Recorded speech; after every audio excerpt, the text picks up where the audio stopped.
My name is Savannah Stone, and I'm from Faith Academy, and I'll be performing First Date.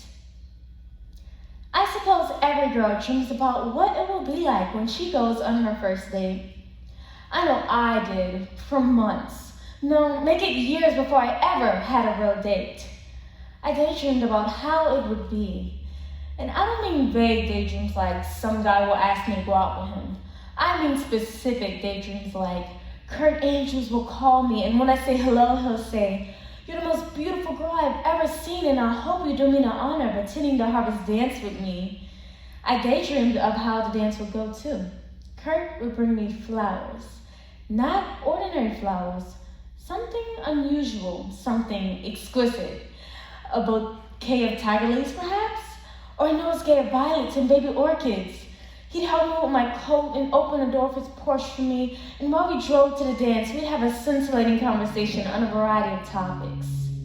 I could tell you what I thought would happen at the dance too, but perhaps you'd rather hear what really happened on my first date. To begin with, it wasn't Kurt Andrews who called, it was Herbert McFish. This was something of surprise since I avoid Herbert McFish whenever possible. He said, "This is Herbert. You want to go to the movies Friday night?"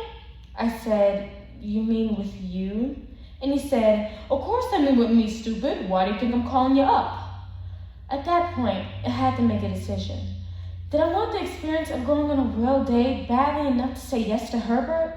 To be bluntly honest, did I want the experience of calling all of my girlfriends and telling them that I had a date badly enough to let the date be Herbert? I did. He said he'd pick me up at 6:45. That gave me 2 days to decide what I wanted to wear. My good dress and heels, my navy slacks and gray blazer, a sweater and skirt with flats. In the end, I wore the slacks and blazer. Herbert wore jeans and a sweatshirt that said "Hot Tricks" on the front. His dad drove us because he flunked the written part of his driver's test and didn't have his license yet. Not only did his dad drive us, his mother rode along.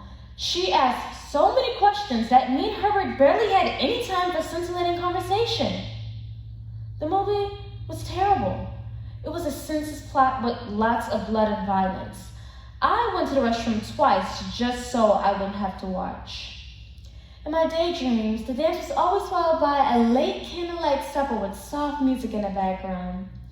I was realistic enough not to expect a late candlelight supper after a movie with Herbert, but I did think we might go for a hamburger or hot fudge sundae. I would have been happy with McDonald's just so I could tell my friends we went out to eat after the movie. But when we came out of the theater, there were Mr. and Miss McFish, double parked in the front watching for us.